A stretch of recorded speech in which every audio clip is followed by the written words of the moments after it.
Hindi pa sila patay. Anong sinasabi mong hindi patay? Silang dalawa kasama ko sa panaginip. Badong, nakita mo ba ang bata kanina?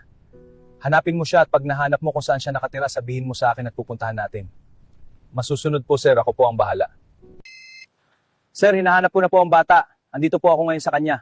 Sige po, susunduin ko na po kayo.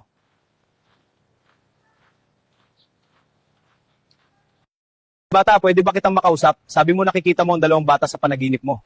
Opo, palagi ko pa silang nakikita. Mamari mo bang sabihin sa akin ang tungkol sa kanila? Sila po ay magkakapatid. Andun po sila sa gitna ng gubat at sila ay may mga sugat at gutom na gutom. Baka totoo ang sinasabi ng bata. Pwede naman tayo magbaka sakali. Kung totoo man yung sinasabi ng bata na buhay pa ang ating mga anak, sobrang saya ko at ibibigay ko lahat ng pangangailangan ng batang iyon. Sir, saan po tayo unang pupuntahan, gubat? Unahin natin kung saan unang sumabog ang sasakyan. Lahat ng kagubatan doon ay ating pupuntahan. Umpisaan na natin ang paghahanap. Sige, hanapin natin. Tingnan ang mga sira-sirang bahay. May makita kaya sa mga sira-sirang kotse? Suriin din natin ang mga hukay.